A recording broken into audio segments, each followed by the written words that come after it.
Today we are actually getting ready to go out in the garden. It's finally warm enough to get ready to plant our tender season crops. This is one of my favorite times of the year when everything is new and we can get everything prepped to go in the ground.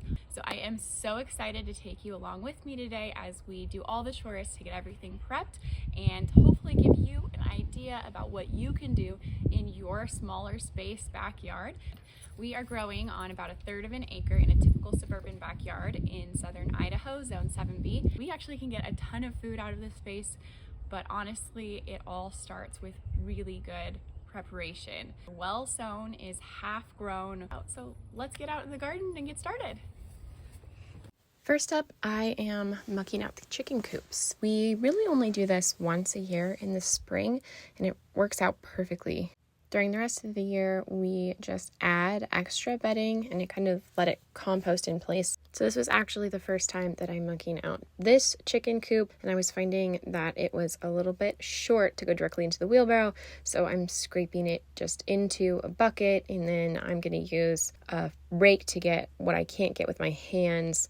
So basically everything just goes directly into the wheelbarrow, and then I bring it out here and put it directly onto the raspberry bushes.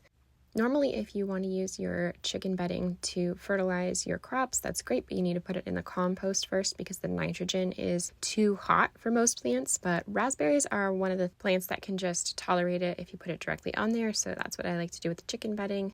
I was a little late this year. Normally I like to do it before they have any growth, but better late than never. All right, so next up, we are going to be moving a couple of the trellises I have back here in the back garden. We had a tree die over the winter, which I'm honestly not that torn up about because we just ended up taking it out, which frees these beds that were shaded to grow more sun-loving things. So I'm pretty excited about how we're going to reconfigure the garden this year. But first, we have to take this trellis at this end and move it just a little bit closer to the gate. I had an absolutely terrible tomato year last year, so I am looking forward to moving them really close, babying them, keeping an eye on them so we can have a fabulous tomato year this year. So I'm just pulling up the T-posts and loosening everything up, carrying it across. They're zip tied on, so I actually was able to leave it attached. And then my husband came out to help me set up a new one for all of our cucumbers. All right, now that we've got the trellises installed, I'm just going to be topping off these couple of beds behind me with some organic gardening soil. You can use compost if you want. I haven't found a really good source around here, but I do like this brand, Near Source Organics. They have an in-ground mix and a raised bed mix. I just had really good results with the raised bed mix, so I don't ever really bother. It just has more variety in the ingredients list, and I like it a lot. So my daughter's just helping me spread it out on both of the beds. And we have really terrible bindweed in this area, so we're adding some weed paper. And after the plants are in, we're just going to mulch right over the top of it. So I've been working really hard to revive the soil life in this back garden where we have the in-ground beds, not the raised beds. And it's been a few seasons now. If you look at this, I mean, this just looks like beautiful soil. Loose, it's loamy, full of nutrients. But then just a little ways down, boom, you hit the hard clay, and it is just almost rock solid. It is so compacted. So that's one of the challenges of growing out here in the back. It's just a matter of persistence over time, feeding the soil the things that it needs, supporting the soil life. I actually saw 4 earthworms as I was preparing these beds, and I was so excited because it's been 4 years and I have not seen a single worm in this space the whole time, and I already have seen 4 in one day this spring, so very excited about that. Growing up, I never could have predicted that I would be this excited about earthworms. Am I the only one? Let me know in the comments. So here I am using a tiller, speaking of earthworms. I have done the no-dig method in the past, but I wasn't really able to get the cardboard, and I'm kind of concerned about putting all of that cardboard into the soil. I don't really know what's in it, so I thought I would just till this time around and then go no-till after that. And here I'm prepping our annual flower bed. I just can't wait to see it full of color.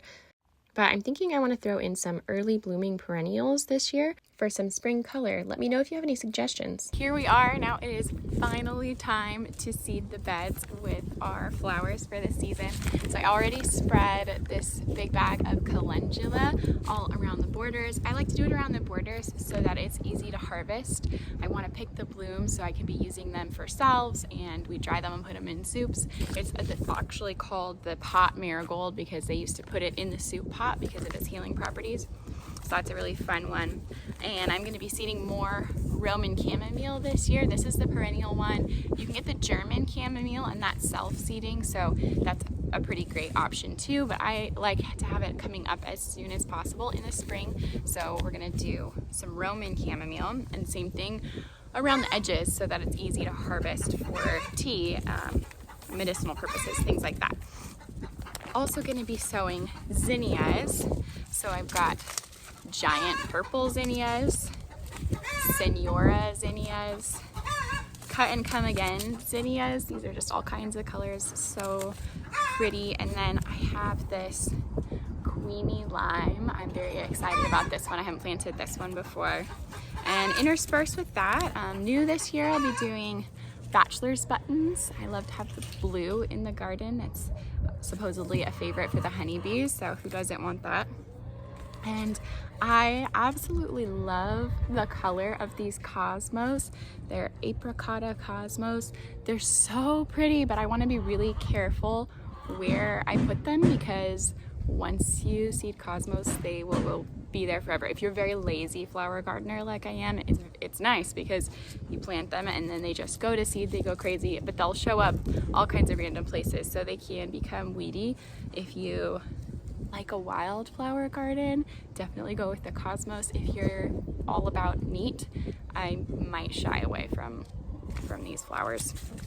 And then in terms of sunflowers, I got 3 sunflowers for this side. I want to do my mammoths in the bed that I just tilled up, and I'm going to do a whole bed in the back garden just of sunflowers. You want to make sure it's nice to have pollenless flowers if you're going to grow them for cutting and use them inside, but you really want to have sunflowers that have pollen for the bees. So something to think about, have diversity in your sunflower garden. So I got some dwarf little small, they're so cute, they're so short, but they have such big heads. And then the golden honey bear is this fluffy sunflower. I love it so much, it's so beautiful, and it makes more than one bloom on each stem, so it just adds so much texture and beauty to the garden. And then I got the teddy bear dwarf ones to have little tiny fluffy sunflowers, so those will go throughout this, spread amongst the zinnias, the cosmos, kind of more of a wild, bright colored bee garden. I'm hoping to have lots of bumblebees and hummingbirds and just full of beauty, and I think that will be exquisite. And then I'm going to put the big giant sunflowers in their own space over there, so I think that will be beautiful in a different way.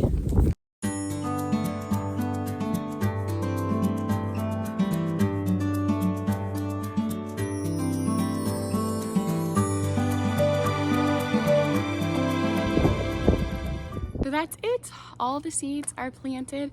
Now it's just time to water them in and wait for the magic to happen.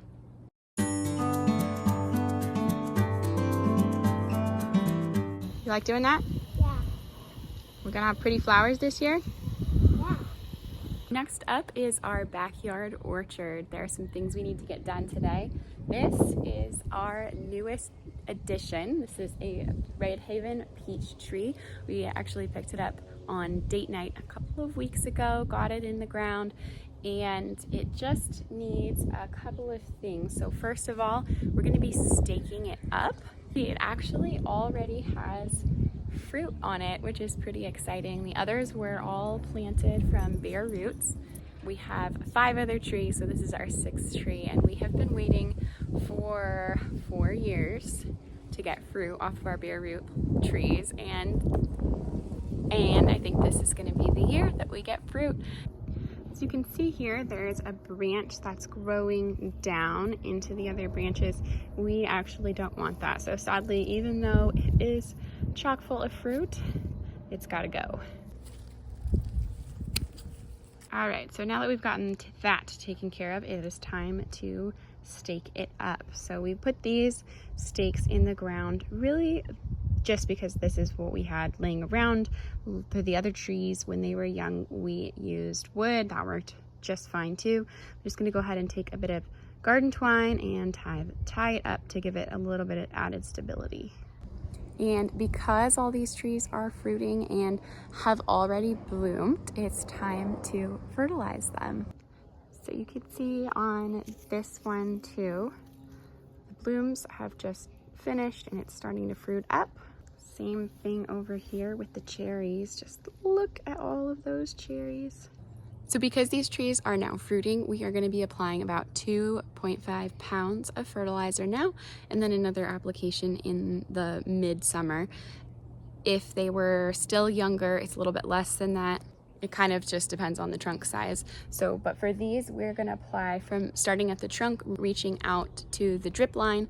The drip line is just right where you see where the water would drip from the branches to the soil. So about just the circumference as far as the tree is reaching.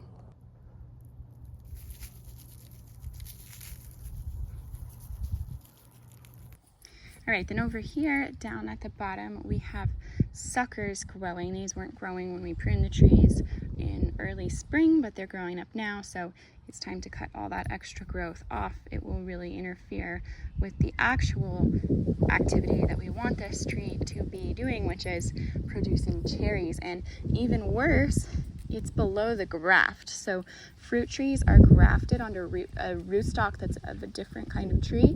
So these wouldn't even grow into being a cherry plant. They would grow into whatever the rootstock is. So we definitely want to cut off all that energy right now. So here in the orchard, we have staked up the tree. We pruned off the suckers and the branch that was growing the wrong way, and we have gotten them all fertilized. Now it's time to water it in. All right, we're coming to the end of our chores here today. It's the coolness of the evening hours now out here on our backyard homestead, and we are going to be fertilizing the in-ground beds. Now you see I put out our tender veggies already.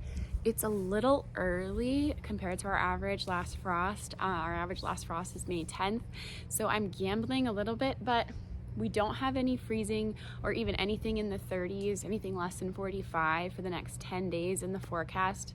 That could change, and then I'll have to come out here with frost cloth and cover everything up. But these are raised beds, so the temperature is just a little bit higher in the soil. It warms up a little bit faster, so I'm kind of hoping I can cheat and extend the season a little bit that way. The things that I have started inside that I've babied a little bit, those are going in the in-ground beds, and we're not gonna be doing that for a few more days here, but everything is, as you saw, getting ready for them.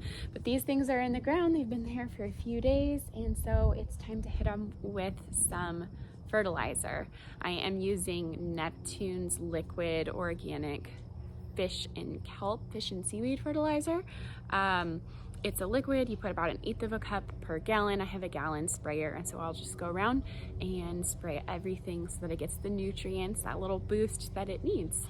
The reason that I waited until the evening time to do this is you should really be doing it either in the coolness of the morning or the evening, because if you put the fertilizer on in the heat of the day, it's just going to be a little too hot, could burn your plants. Not temperature hot, but the sun on the nitrogen.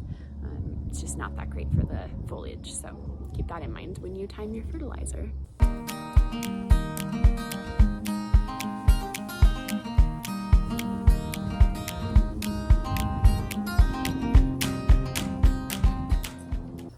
Here we are at the end of our planting prep day. Thank you so much for joining me.